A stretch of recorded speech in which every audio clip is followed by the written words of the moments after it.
Yes students, important question हम discuss कर रहे हैं आरबीएससी बोर्ड क्लास 10th के लिए। और हम इससे पहले चैप्टर 1 to 4 डिस्कस कर चुके हैं। Today we discuss chapter 5। और आपको पता है चैप्टर 5 है अर्थमेटिक प्रोग्रेशन मतलब एपी। और इस चैप्टर का जो वेटेज है वो है 3 मार्क्स का। एक सिंगल क्वेश्चन और वो 3 मार्क्स का है, सेक्शन सी में आएगा।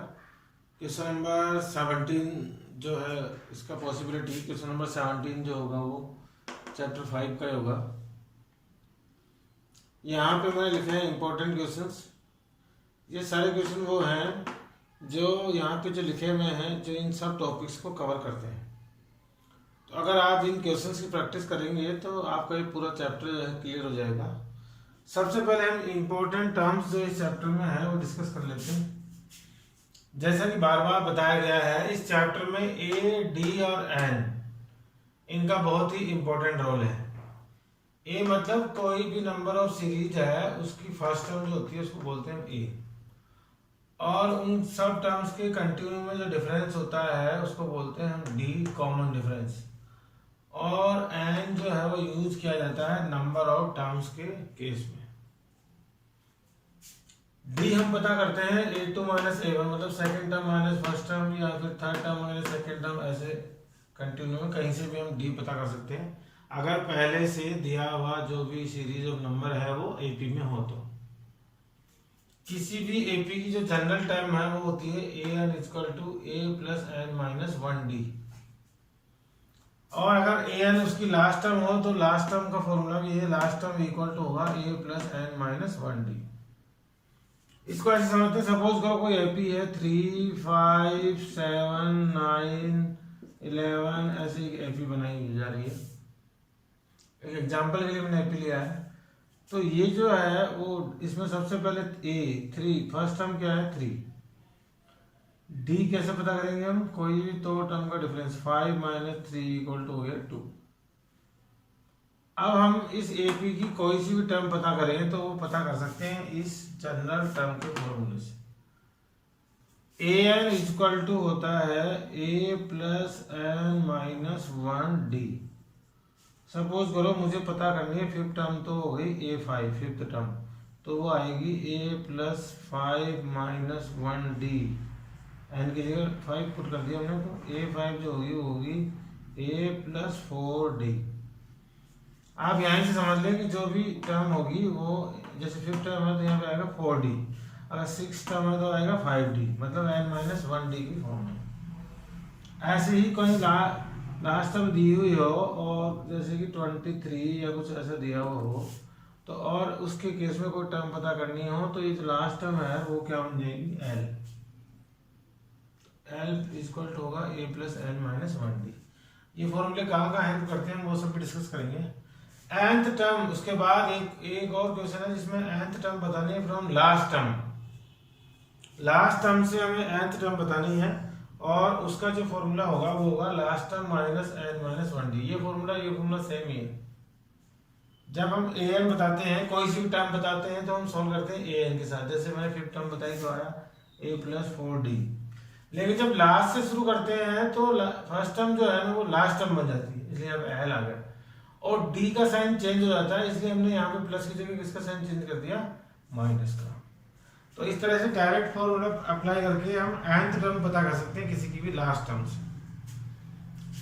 एक और इम्पोर्टेंट चीज लिखी है कि n is always natural number.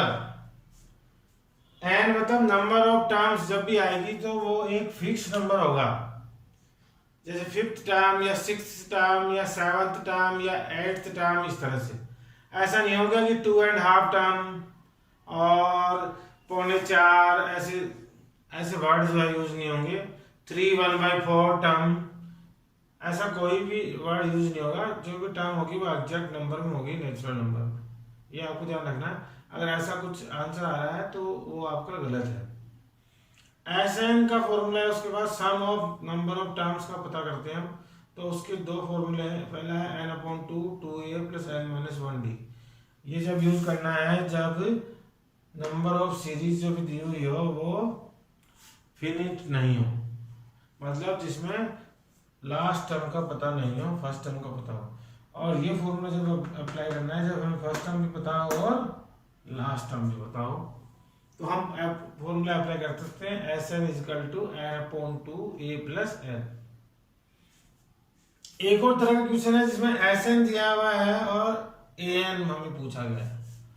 मतलब एस एन दिया हुआ है कि एस एन जो है वो किस फॉर्म में है, एन स्क्वायर प्लस 3n, और हमें बतानी है फिफ्थ टर्म, और फिफ्थ टर्म मतलब A5। तो एक तरह से क्या हो गया, हमें एस एन से क्या बताना पड़ रहा है, ए एन, एस एन को कन्वर्ट करना पड़ रहा है हमें ए एन में। तो उसके लिए क्या है, एस एन माइनस 1। आपको मैं इसको एक्सप्लेन करता हूँ कैसे। अगर मुझे बताना हो 20th टर्म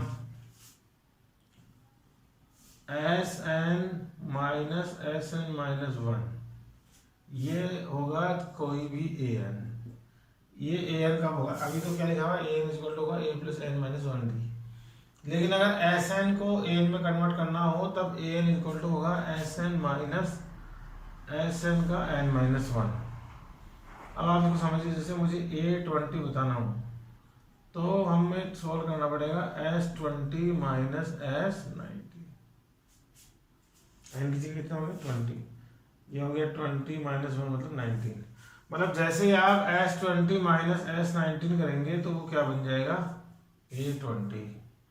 तो आपको समझ आ गया होगा, अगर मुझे A11 पता करना हो तो क्या करना पड़ेगा, S11 minus S10, sum of 11 term minus sum of 10 term equal to होता है 11 टर्म मतलब A11। इसलिए ये इस फॉर्मूले से हम एस एन को ए एन में कन्वर्ट कर सकते हैं। एक और इम्पोर्टेंट चीज लिखी है जो कि लॉजिकली है, इसलिए हमेशा ऐसा होता है, when Sn is given and n is asked, मतलब कोई क्वेश्चन है जिसमें Sn दिया हुआ हो और नंबर ऑफ टर्म्स पूछिए। नंबर ऑफ टर्म्स मतलब क्या पूछ रहा है, n, इसलिए मैंने बोला था ए डी और एन का इम्पोर्टेंट, n पूछा मतलब n मतलब number of terms, then formation will change in quadratic equation. तो ऐसा जो भी क्वेश्चन होगा Sn के केस में, एक क्वेश्चन यहाँ पे भी आएगा जनरल टर्म के केस में भी, जब ए एन दिया होगा और एन पूछा जाएगा, मतलब लास्ट टर्म दी होगी, ए एन मतलब लास्ट टर्म दी होगी और एन पूछा जाएगा, तब ऐसा नहीं होगा, तब भी केवल लीनियर इक्वेशन बनेगी। लेकिन एस एन दिया हो और एन पूछा हो तो उस केस में सॉल्व करने के बाद जो भी फॉर्मेशन बनेगी वो हमेशा किसकी बनेगी, क्वाड्रेटिक इक्वेशन की। और उस केस में हमें क्वाड्रेटिक इक्वेशन को स्प्लिटिंग बाय मिडिल टर्म से सॉल्व करना है और एन की वैल्यू पता कर लेनी है जो भी पॉजिटिव हो। अगर दोनों वैल्यू पॉजिटिव हो तो दोनों ही पॉसिबल आंसर होंगे, दोनों ही उसके आंसर होंगे। अब मैं आपको बताता हूँ एक एक जो हमने टॉपिक डिसाइड किया है उसको सॉल्व करके कैसे हम इसका यूज कर सकते हैं। एग्जाम्पल 7 जो है मैंने लिखा है यहाँ पे, आप देखिए 5.1 मैंने नहीं लिखी है। 5.1 नहीं, कोई क्वेश्चन नहीं सेलेक्ट करने का मीनिंग ये है क्योंकि 5.1 के सारे क्वेश्चन ऐसे हैं जिसमें फर्स्ट टर्म बताइए और 10 टर्म बताइए या फिर डी कॉमन डिफरेंस बताओ या फिर नंबर ऑफ टर्म्स बताओ। तो ऐसे क्वेश्चन जो है वो 3 मार्क्स के वेटेज में फिट नहीं होते हैं, जबकि इस चैप्टर का वेटेज 3 मार्क्स का है। तो कोई क्वेश्चन ऐसा होगा जो कंबाइंड होगा और उसी के अकॉर्डिंग हमने कुछ इंपॉर्टेंट क्वेश्चन का सिलेक्शन किया है। एग्जाम्पल 7 जो है वो है if third term of AP is 12। पहले तो जो भी क्वेश्चन आपको बोला गया है उसको उसकी मैथमेटिक भाषा में लिख दीजिए, समझ रहे हैं आप। मैं बड़े आराम से आपको बहुत ही इजी मेथड से बता रहा हूँ। If third term of an AP is 12, mathematically कैसे लिखेंगे, थर्ड टर्म मतलब थर्ड टर्म क्या होती है A3, मतलब क्वेश्चन में दिया हुआ है कि A3 कितना है 12 एंड 50th टर्म इज 106, तो ये हो गई A50 और वो इक्वल टू हो गया 106। अब आप देखिए क्वेश्चन ऐसा है जिसमें A D L कुछ नहीं दिया, डायरेक्ट टर्म दी हुई है। फाइंड इट्स 29th टर्म, और हमें फाइंड करना है, क्या फाइंड करना है, 29th टर्म। ये आराम से ये हमें क्या है गिवन और हमें पता करना है 29 टर्म। अब मैं आपको बता दूं, कोई भी टर्म जब तक पता नहीं हो सकती जब तक हमें ए और डी पता नहीं हो। किसी भी क्वेश्चन का अगर ए और डी पता नहीं है तो हम कोई सी भी टर्म नहीं बता सकते। जैसे अगर ये एपी दी हुई हो तो हमें खुद को पता है कि अगर एपी के फॉर्म में लिखा हुआ तो हमें पता है ए क्या है 3 और डी क्या है इसका 2। तो ए और डी पता हम कर सकते हैं अगर एपी दिया हो डायरेक्टली, और उस केस में हम कोई सी टर्म बता सकते हैं। लेकिन यहाँ पे डायरेक्ट दिया है थर्ड टर्म और 50th टर्म, तो पहले आपको उसको सॉल्व करना पड़ेगा और उसकी हेल्प से आपको ए और डी पता करना पड़ेंगे। क्योंकि कॉन्सेप्ट क्या है उस पर ध्यान दीजिए। कॉन्सेप्ट ये है कि जब तक ए और डी पता नहीं हो तो हम कोई सी भी टर्म नहीं बता सकते। इसको अगर मैं लिखूंगा थर्ड टर्म को तो मैं लिख सकता हूँ a + 2d और वो हो गया = 12, और फिर इसको लिख सकता हूँ a + 49d = 106।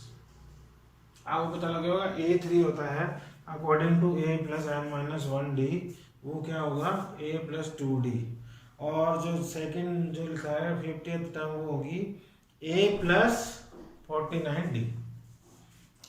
अब मैं आप देखिए कि एक तरह से कौन सी हो गई 2 वेरिएबल ए और डी 2 वेरिएबल, उनको सॉल्व करें तो आप एलिमिनेशन मेथड से सॉल्व कर लें।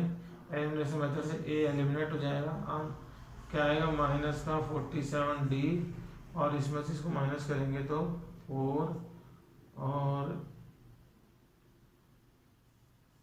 94 -94, तो d = आ जाएगा 2। ऐसे करके हमें डी की वैल्यू पता हो गई 2, और किसी भी इक्वेशन में डी की वैल्यू पुट करेंगे। सपोज करो इक्वेशन 1 a + 2d = 12, तो a + 2d = हो गया 12, तो a + 4d = 12, सॉरी a + 4 = 12, तो a = हो गया 8। कैसे हो गया 12 - 4। अब हमें a और d की वैल्यू पता हो गई है, तो आपको बताया जब a और d की वैल्यू पता हो तो कोई सी भी टर्म पता हो सकती है, और हमें पता करनी थी कौन सी 29 टर्म, और 29 टर्म अकॉर्डिंग टू द मतलब a29 जो होगी a + 28d। जैसे a3 क्या होती है a + 2d, और a50 क्या होती है a + 49d, a29 होगी a + 20d 28d। तो a की वैल्यू और d की वैल्यू पुट कर दीजिए, आपको 29 टर्म जो है पता हो जाएगी। उसके बाद हमने लिखा हुआ है एग्जाम्पल 10। एग्जाम्पल 10 जो है वो है find the 20th term from the last. ये देखिए nth टर्म फ्रॉम लास्ट, ये फॉर्मूला कहाँ अप्लाई होगा जब इस तरह का क्वेश्चन हो कि हमें पता करनी है 20th टर्म, और वो कहाँ से लास्ट टर्म से। एपी दी हुई है 3, 8, 13, 252। एपी दी हुई है 3, 8, 13 एंड 253। एपी जो है वो दी हुई है 3, 8, 13 और 253। हमें बतानी है लास्ट टर्म से, लास्ट की इस 253 से कौन सी टर्म 20th टर्म कौन सी होगी। तो आपको मैं बताइए फॉर्मूला अप्लाई होगा, और उस केस में जो a20 होगा वो होगा लास्ट टर्म -n - 1d।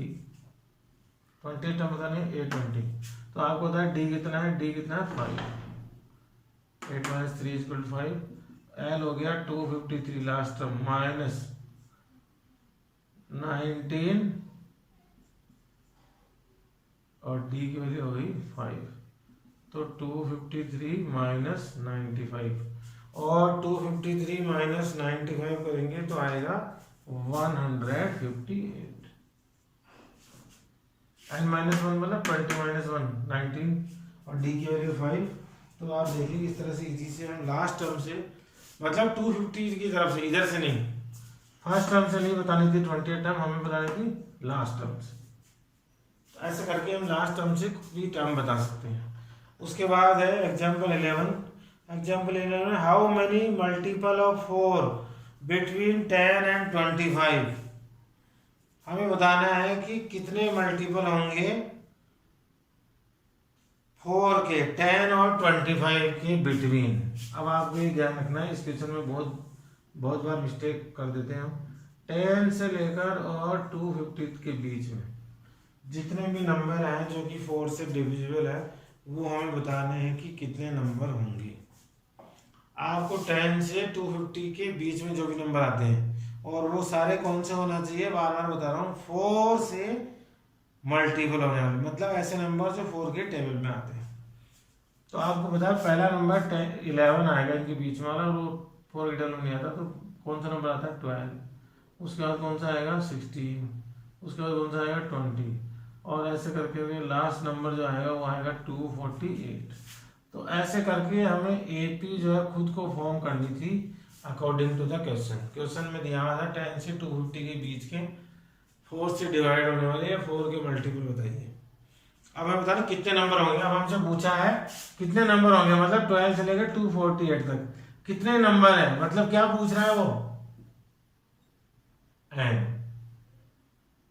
मतलब कितनी टर्म्स है। ये टर्म होती है, ये टर्म, ये भी एक टर्म है, ये भी एक टर्म है, इसके बाद अगली भी टर्म, मतलब एक तरह से हम ये पता कर रहे हैं कि यहाँ से लेकर यहाँ तक कितनी टर्म है, मतलब एन। तो हमें पता है ए एन इक्वल टू होता है a plus N minus 1 D, और ए एन जो होती है इस केस में जब लास्ट टर्म दी हो तो वो होती है एल, इसीलिए तो हमने लिखा था कि एल इक्वल टू क्या होता है, तो ये फॉर्मूला यहाँ अप्लाई होता है।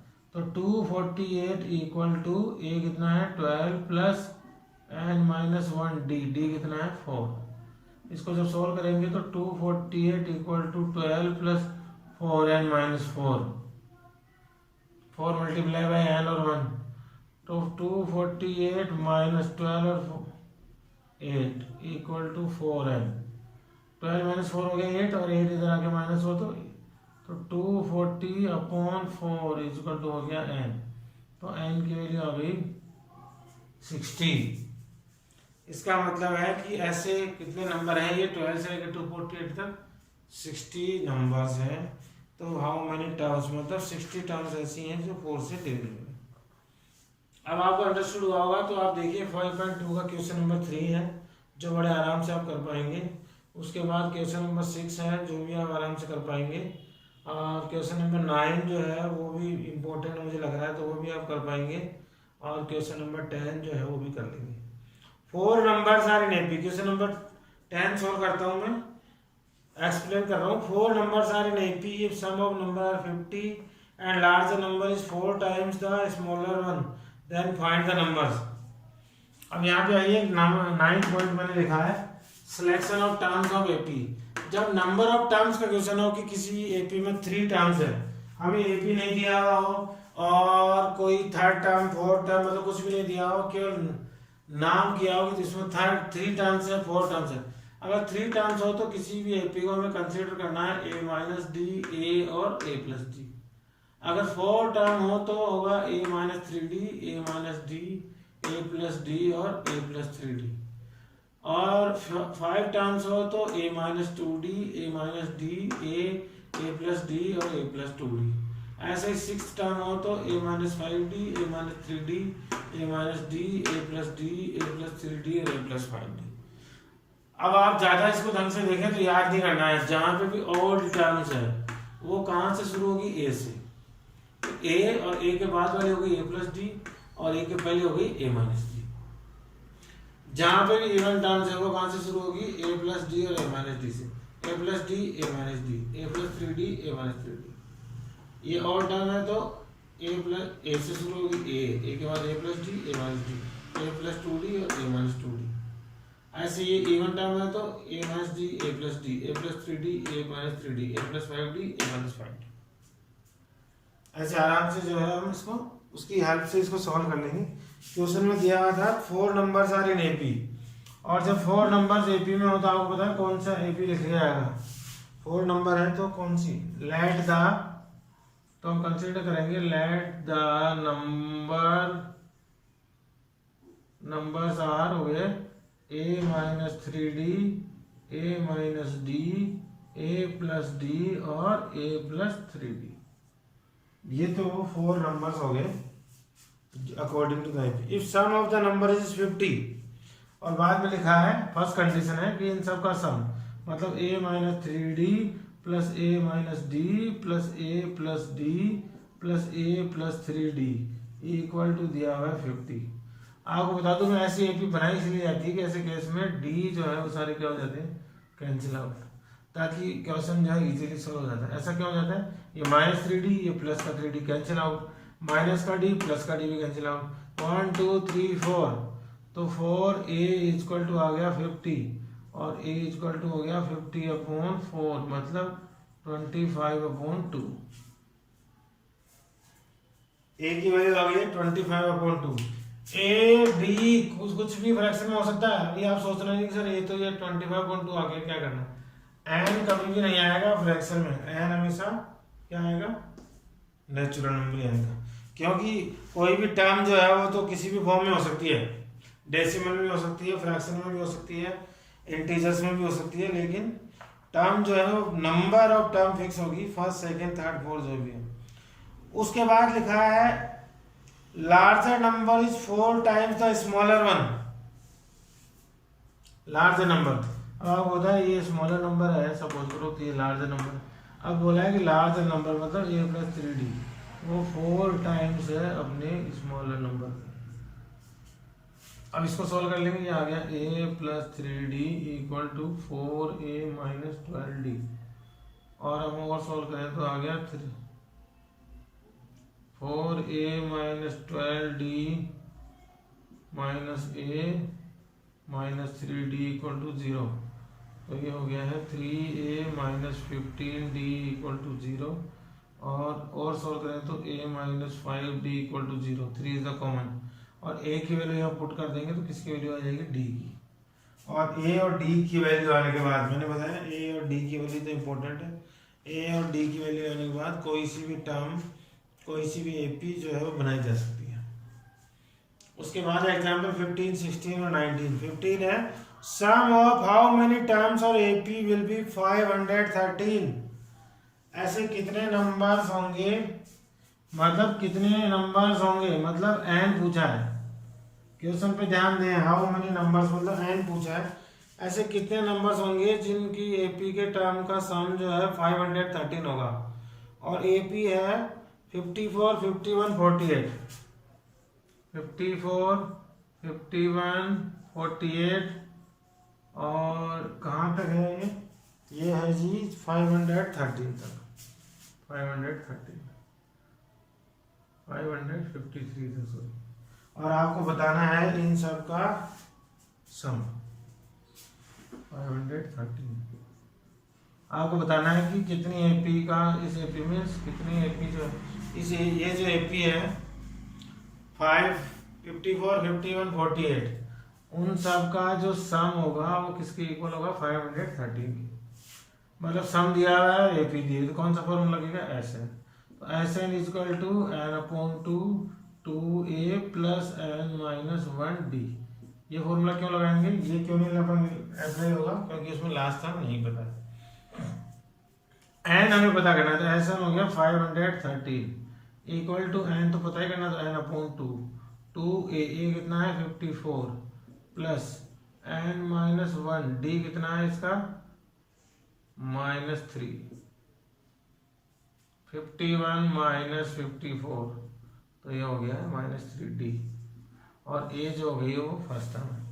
अब इसको सॉल्व करेंगे तो 513 इक्वल टू n/2, और ये आ गया है 108 minus 3n + 3, -3 multiply by n तो -3n, -3 मल्टीप्लाई बाय -1 तो 3। नाउ 513 इक्वल टू n/2, और ये हो गया 111 - 3n। Now 2 is multiply with, तो ये हो गया 1026 इक्वल टू n, और 111 - 3n, और सोल्व करें तो हो गया 1026 111n - 3n²। इसको और सोल्व करें तो हो गया 3n² - 111n + 1026 = 0। आप देखिए जब हम सॉल्व करेंगे सारी वैल्यूज पुट करेंगे, तो मैंने आपको बताया था कि ये जो इक्वेशन है वो किस फॉर्म में चेंज हो जाएगी, when Sn is given and n is asked, तो जो भी फॉर्मेशन है वो चेंज हो जाएगा क्वांटिटी से। आप देखिए पावर 2 वाली इक्वेशन बन गई है, मतलब क्वाड्रेटिक इक्वेशन बनेगी।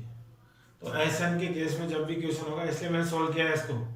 एसएन के केस में जब भी कोई क्वेश्चन होगा तो आपके जब सॉल्व करेंगे तो एंड में जो बनेगी वो क्वाड्रेटिक इक्वेशन बनेगी, और आप उसको हम सॉल्व कर लेंगे किसी भी मेथड से। क्वाड्रेटिक 4th चैप्टर हमने 3rd चैप्टर पढ़ा है, जिसके अंदर बहुत सारे मेथड है, किसी भी मेथड सॉल्व कर लो, एंड की वैल्यू आ जाएगी। आप देखेंगे इस एग्जाम्पल में 19 और 18 दोनों वैल्यू आ रही है और दोनों पॉजिटिव है। इसका मतलब यह है कि इस एपी की 19 टर्म का सम भी 513 होगा और 18 टर्म का भी 513 होगा। ऐसा क्यों होता है? ऐसा जब होता है जब एपी किसमें हो, डिसेंडिंग ऑर्डर में। ये पहले हम आपको बता चुके हैं जब हमने चैप्टर एक्सप्लेन किया था।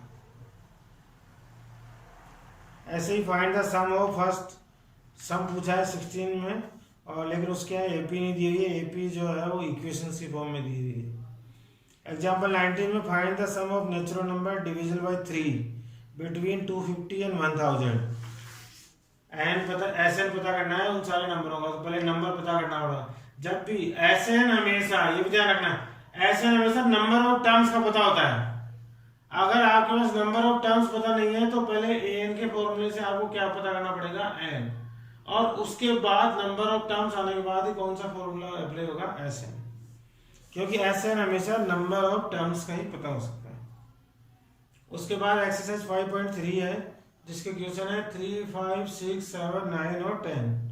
ये इस तरह के क्वेश्चन है जिसमें सारे तरह के क्वेश्चन कवर हो रहे हैं और आप बड़े आराम से जो है इनको कर पाएंगे। बहुत इजी क्वेश्चन है, मैंने इनको देखे हैं तो, और आपने क्लास में भी सब सॉल्व किए हैं। एक बार और ज़रूरत है कि आप इन सबको रिवाइज करते समय वापस सॉल्व कर लें। और उसके बाद है क्वेश्चन नंबर 5, 10, 12 और 14 जो मिसलेनियस एक्सरसाइज का है। 5, 10, 12 और 14, और इस तरह से आप इसकी प्रैक्टिस करेंगे तो आप देखेंगे, हाँ ये सारे, ये 1, 2, 3, ये 1, 2, 3, 4 जो फॉर्मूले हैं ये दोनों, ये पूरे चैप्टर में चल रहे हैं। तो ये आपको जरूर मालूम होना चाहिए कि एन का फॉर्मूला, एन का फॉर्मूला कहाँ अप्लाई होगा, एस एन का फॉर्मूला कहाँ पे अप्लाई होगा। बाकी आप ये क्वेश्चन कर लें, इसके अलावा कोई सा भी क्वेश्चन की वैरायटी नहीं बनती है कि आपको सॉल्व करना पड़े, और आप बड़े आराम से एग्जाम में 3 मार्क्स जो है स्कोर कर पाएंगे। ऐसे ही पढ़ते रहेंगे तो हमारा टारगेट जो मिशन है वो 100 आउट ऑफ 100 बहुत जल्दी जो है वो सक्सेस होगा और हमारे पूरे मार्क्स आएंगे। पढ़ते रहें और अगर डाउट है तो पूछते रहें। ये सारे वीडियो आपको पता है हमारे YouTube चैनल पे अपलोड होंगे, तो आप वहाँ से इसको डाउनलोड भी कर सकते हैं, देख भी सकते हैं। आपके आसपास कोई आपका फ्रेंड जो 10th क्लास में हो, आरबीएससी में हो, उसकी भी हेल्प करें, उसको भी लिंक शेयर करें ताकि वो वहाँ से डाउनलोड कर सके या YouTube पे जाके उसको देख सके। प्लीज़ लाइक एंड सब्सक्राइब अगर आपको हमारा पढ़ाया हुआ और ये वीडियो अगर पसंद आ रहे हैं तो like and comments. Thank you.